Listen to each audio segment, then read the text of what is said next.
자, 상대가 이제 뒤에서 공격을 하겠죠. 자, 대각 드롭을 하고 상대가 대각 드롭 그리고 직선으로 스매싱을 때려서 중심이 무너졌을 때 반대로 돌려준다거나. 짠! 안녕하세요. 코코스 배드민턴의 짱코치입니다. 자, 이번에도 디스 김경태 코치님과 함께 레슨 영상으로 인사드릴 건데요. 이 플레이 중 상황에 따라서 내가 어떤 식으로 준비를 해야 하는 게 좋고 어떤 식으로 준비를 하는 게 더 효율적인지. 보통 이제 포핸드로 수비를 해야 되는지 백핸드로 수비를 해야 되는지 또는 그 상황에 어떻게 또 전환을 해줘야 되는지 많이 궁금해 하시는데 이게 어려워요. 선수들은 백핸드 수비를 워낙 컨트롤을 잘하지만 좀 깊숙한 방향으로 왔을 때 백핸드는 동호인분들께서 많이 어려워하시기 때문에 그런 부분을 아주 정확하게 또 디테일하게 알려주신다고 합니다. 그럼 지금부터 바로 배워보러 가실게요.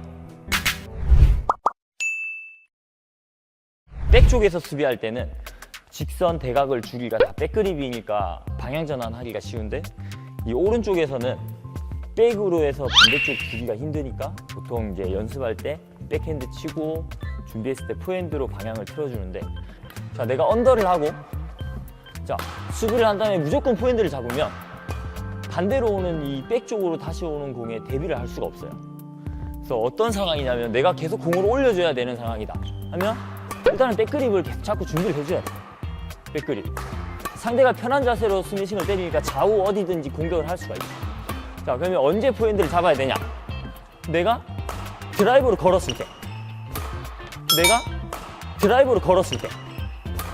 드라이브로 볼을 낮게 걸어줬을 때나, 자, 올려주고 빵! 드라이브 걸고 준비. 자, 상대가 이제 뒤에서 공격을 하겠죠. 자, 대각 드롭을 하고 상대가 대각 드롭 그리고 직선으로 스매싱을 때려서 중심이 무너졌을 때 반대로 돌려준다거나. 자, 볼이 짧아졌을 때는 아무래도 낮춰서 백 준비. 근데 길어졌어. 이런 식으로 길게 갔을 때는 조금 더 여유 있게 공을 보고 있다가 오른쪽으로 오면 포핸드, 백 쪽으로 오면 백핸드 돌려 잡을 수 있게끔. 그러니까 완전 이게 아니고 이렇게나 이게 아니고 공이 좀 길게 잘 올라갔을 때는 살짝 앞쪽으로 내밀고 있어줘도 된다.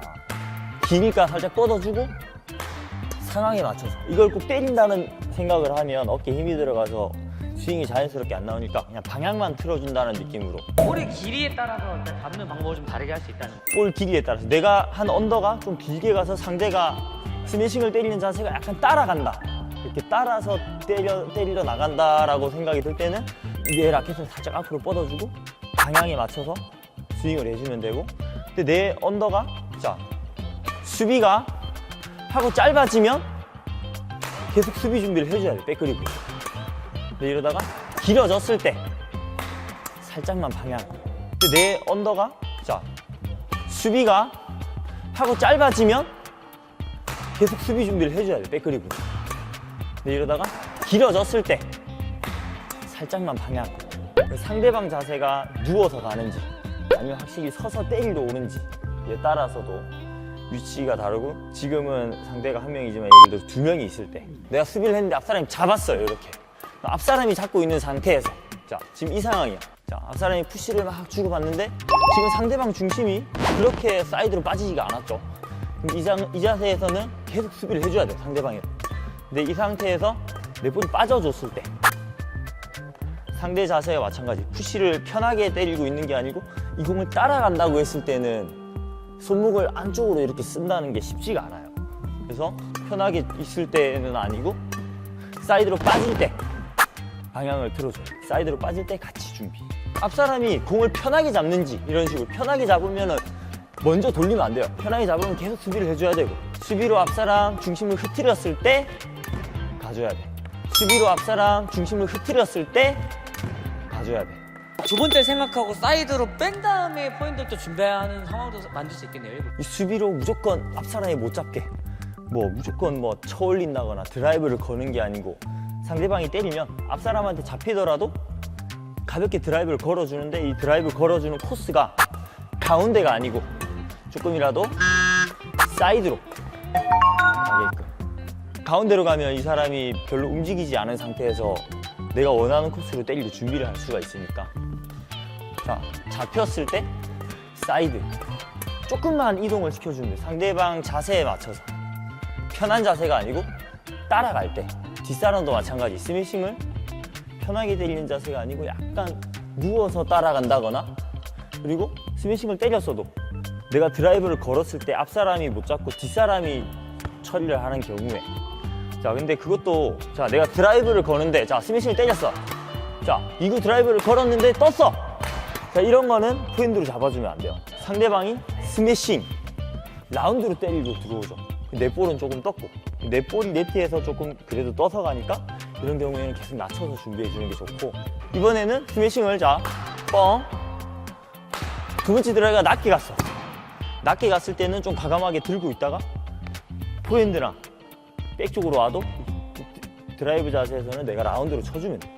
아까 설명했던 백을 걸었을 때 포핸드로 바꾸는 그 드라이브 연결이 네트에서 뜨지 않았을 때 가능하는 거네요. 공격적으로 조금 잘 들어가고, 반대편에 있는 내 공이 공격적으로 들어가도 상대방이 준비를 잘해서 강하게 때릴 수 있는 자세가 나올 때가 있어요. 그럴 때는 굳이 나도 너무 공격적으로 간다기보다는 일단 라켓만, 상대방이 스매싱을 때려놓고 이구 드라이브 치는 자세가 약간 불안한 자세다, 강하게 칠 수 없는 자세가 나왔을 때는 툭 나도 준비하고 방향만 틀어주면 돼. 그러니까 이걸로 무조건 이기려고 하시지 마시고, 한 랠리 중에 한 1부니까 수비에서 공격으로 전환만 해준다고 생각을 하셔야지, 이거를 조금 떴다고 세게 때리려고 그러고 하면 정확히 칠 수 있는 공도 어깨에 힘이 들어가면 가운데로 간다든가 아니면 뒤로 아웃이 나거나 네트에 걸리는 경우가 생기니까, 방향을 틀어줄 때는 힘 빼고 그냥 툭 준비, 그냥 방향만 틀어주면 돼요. 방향을 틀어줄 때는 힘 빼고 그냥 툭 준비, 그냥 방향만 틀어주면 돼요. 이렇게 치려고 하시는 분들 많잖아요. 그냥 살짝 방향만 틀어주고, 이렇게 툭툭 방향을 틀어주는 타이밍을 잘 잡다 보면 이제 이 공을 빵 때리고도 들어갈 수 있겠죠. 그러니까 처음부터 힘을 줘서 세게 반대로 막 쳐올리고 하시기보다는 주고 받고 돌리고, 주고 다시 주고 받고 방향을 튼다는 느낌으로 연습을 많이 해주셔야 돼요. 포핸드를 잘 활용을 이렇게 전략적으로 하면 좀 더 플레이의 난이도가 좀 올라갈 수 있겠네요. 그리고 굳이 포핸드로 방향을 틀지 마시고 백핸드로도 충분히 백핸드로도, 자 이런 상황에서도 툭 드라이브 걸고 백으로 돌려줘도 돼요. 거의 70~80% 정도는 백으로 친다고 생각을 하셔야지, 뭐 한 번 정도 걸었다고 무조건 이렇게 준비하시면 여기 공간이 다 비어버리니까. 연습은 백으로 많이 하셔야 돼요. 수비 연습은 백 그냥 백 가볍게 타이밍을 맞춰서 이게 줄 정도가 돼야 내 마음대로 직선 대각이 돼. 그래서 백 먼저 연습하시고, 그 다음에 상대방 자세가, 내가 여유 있게 공을 칠 때가 되면 내가 친 공을 상대가 따라가는 게 보여요. 내가 공을 치고 상대가 어떻게 따라가는지, 그러면 그 공이 보일 때까지 연습을 하시다가 이제 상대방 자세가 점점 더 보이면 그 공을 틀기가 훨씬 더 쉬워져. 자, 올렸어. 딱 상대가 어떻게 쫓아가는지, 딱 타이밍도 상대가 어떻게 가는지, 상대가 움직이는 타이밍이 어떻게 쫓아가는지까지도 다 볼 줄 알아야 직선 대각이 훨씬 더 편해집니다. 오!